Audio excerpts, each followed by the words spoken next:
Chers sujets du Royaume de France, chers amis chevaliers, bienvenue sur la chaîne de l'Aventurier Catholique, bienvenue à bord du Deneb, toujours ancré à Las Palmas sur l'île de Gran Canaria. Donc Las Palmas, c'est une grande ville avec un peu plus de 400, entre 400 et 500 000 habitants à l'année. Donc vous voyez, c'est plus grand que beaucoup de villes françaises, c'est plus grand que Nantes, c'est plus grand que Brest. Donc c'est assez vaste, c'est une ville très agréable. Mais on en profite aussi parce qu'ici on trouve tout.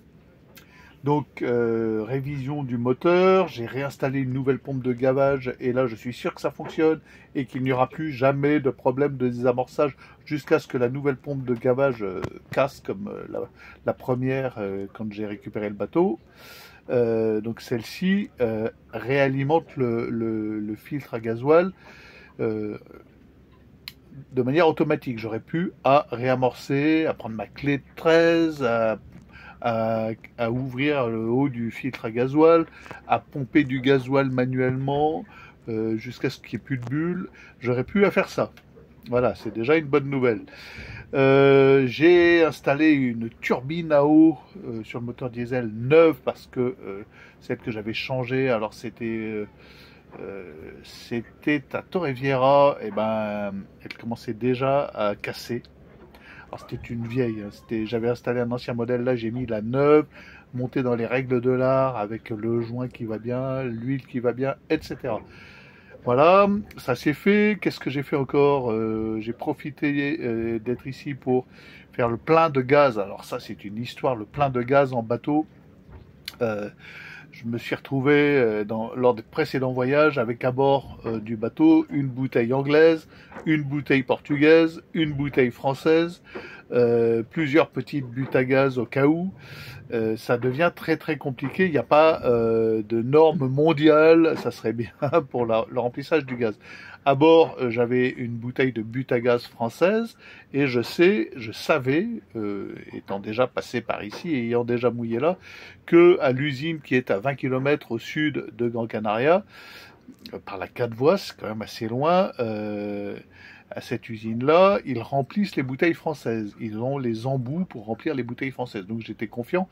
Et me voilà parti avec un ami abonné qui habite Lille, salut à lui d'ailleurs, en voiture, avec ma bouteille de gaz, confiant, persuadé qu'on allait me la remplir. Et quand ils ont vu ma bouteille, ils m'ont dit « Ah bah non, elle est trop vieille, on ne peut pas la remplir. Il n'y a rien à faire. Votre bouteille est de 94, on ne peut pas la remplir, c'est trop dangereux. » Et voilà, donc je me retrouve... c'est compliqué, voilà. Donc obligé d'acheter une bouteille espagnole. Donc j'ai acheté une bouteille espagnole. Ça s'est pas fait 100 balles parce qu'ils ne vendent pas de bouteilles aux étrangers, ou alors des petites, des 6 litres, pas des 12 litres, sauf que pour traverser l'Atlantique, évidemment, il vaut mieux une 12 litres. Et on trouve pas de détendeur, c'est très compliqué. Voilà, on a réussi en rusant avec la coopération du vendeur, mais il faut pas le dire, du gars de la station-service, on a réussi à sortir du stock une bouteille de 12 litres espagnole et à trouver un détendeur.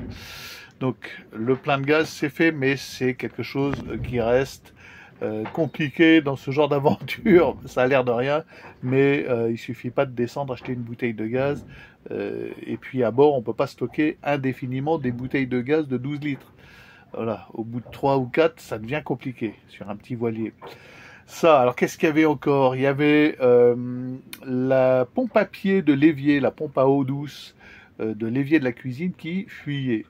Bon, ça fait un moment qu'elle fuit, qu'on sait qu'elle fuit, et que l'eau douce de la cuve descend dans le robinet, on la boit, on s'en sert, mais elle descend aussi dans les fonds du bateau, pour une bonne partie. Et ça devenait assez pénible et on ne pouvait pas traverser l'Atlantique dans ces conditions. Donc il a fallu changer l'intégralité des joints de la pompe à pied. Ça a été fait là, ça a pris la demi-journée, on va dire. Et premier montage, ça fuit encore pire. Il a fallu tout redémonter, j'ai tout redémonté.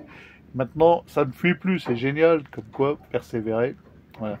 Ça peut servir. Donc ça c'est fait. Donc voilà, ce genre de bricole, la révision du bateau, les appros, et on se prépare. Donc après-demain, oui je crois que c'est après-demain, nous partons soit dans le sud de Gran Canaria pour quelques mouillages, puis ensuite directement pour Hierro, où nous attendrons éventuellement une nouvelle équipière qui viendra avec nous pour la Transat et qui est abonnée à la chaîne aussi, je la salue. Et nous partirons directement de l'île de Hierro, que je ne connais pas. Ça fait partie des îles des Canaries que je ne connais pas et je serai très heureux d'aller faire un peu de tourisme. Et là, nous mettrons le bateau en marina, voilà, pour un temps. Puisque la marina d'Hierro est assez accueillante et on y a accès plus facilement que la marina de Gran Canaria de Las Palmas où il n'y a pas accès en fait. Parce qu'il y a un rallye qui s'appelle l'Arc et qui réserve un mois avant toutes les places de la marina. Donc les gens, même les locaux, se font sortir du port, pour vous dire. Voilà les amis, pour ces petites aventures, ces petites nouvelles. Dimanche, j'étais très content de découvrir une messe traditionnelle à Las Palmas. C'est quelque chose d'assez rare en Espagne. Les Espagnols sont très conciliaires. Et là, il s'agit d'un prêtre qui, c'est un franciscain, qui a découvert sur le tard la messe tridentine, la messe de toujours, et qui a appris à la dire, à la célébrer, et qui la célèbre tous les dimanches, mais il est double ritualiste, il est double rite. Il est à la fois, il célèbre la messe moderne et la messe traditionnelle, et il rentre petit à petit dans la messe traditionnelle. C'est assez beau à voir, voilà. Alors vous allez me dire, oui, mais c'est un prêtre vu sur d'autres, donc c'est pas valide et tout ça. Vous connaissez ma position. Moi, personnellement, sur cette question-là, je laisse le bon Dieu décider. Voilà, je ne suis pas la mesure du sacrifice de l'Eucharistie. Je ne sais pas. Voilà. Est-ce que ce prêtre, quand il célèbre, consacre réellement? Est-ce qu'il y a transubstantiation? Les fanatiques, voilà, vous allez me dire non, évidemment qu'il n'y a pas, bien sûr, c'est comme une biscotte. Voilà.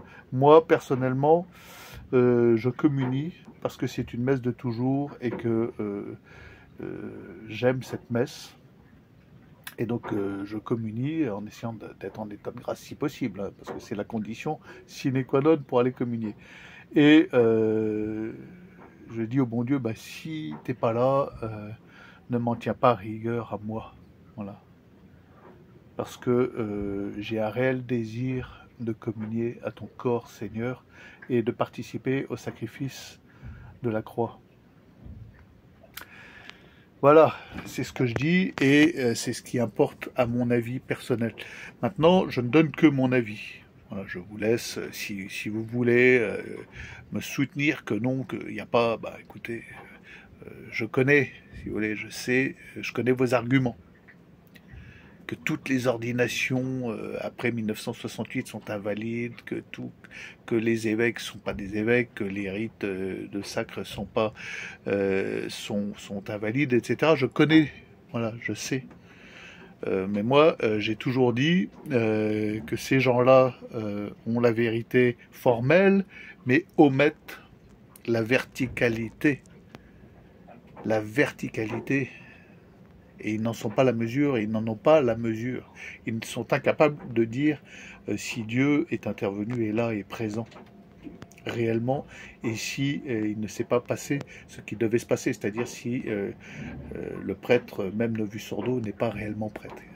C'est impossible à dire. C'est comme impossible d'être soi-même la mesure de sa propre charité, de dire je suis charitable. C'est impossible. Voilà. Personne ne peut dire, moi, j'ai posé une fois dans ma vie un acte d'amour. Voilà. Il y a des gens pour qui il sera beaucoup plus demandé qu'à d'autres. Il y a des gens qui commettront le même acte en apparence de charité que le voisin. Mais pour le voisin, ça sera un acte de charité. Et pour l'autre, ça n'en sera pas un. Donc c'est très compliqué. Je pense que c'est la même chose pour la grâce du sacerdoce, pour le sacrement de l'ordre. Voilà. Je pense que c'est la même chose. Je pense qu'il ne faut pas jamais, surtout pas omettre la dimension verticale des choses. Voilà les amis, je termine sur cette note spirituelle en vous disant abonnez-vous. restez connectés à la chaîne de l'Aventurier Catholique parce que nous sommes en croisade. Et le seul moyen de suivre la croisade, c'est d'avoir cliqué sur la petite cloche, sur abonner et de recevoir les notifications de mes nouvelles vidéos. Puis vous mettez aussi un petit pouce, vous venez commenter, etc. comme d'habitude. Puis si ce que je vous dis là, vous plaît pas, venez argumenter. C'est pas compliqué. Voilà. Moi, je connais vos arguments. Hein.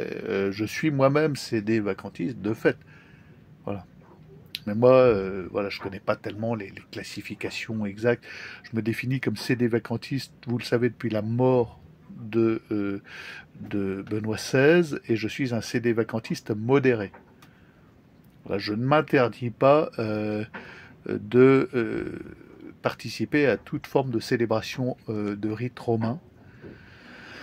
Et là, depuis que je suis en Espagne, je vais à la messe Neuvus-Sordo. Alors, je reste au fond et je participe un peu moins parce que c'est un peu dur. Voilà. Mais il m'arrive régulièrement de rentrer dans une église et hop, une messe commence. Et c'est une messe Neuvus-Sordo. Et je ne pars pas en courant, en m'arrachant les cheveux d'horreur. Je reste prier en implorant le Seigneur de m'accorder la grâce de sa présence et au moins de la communion de désir. Voilà. Voilà les amis, à demain peut-être.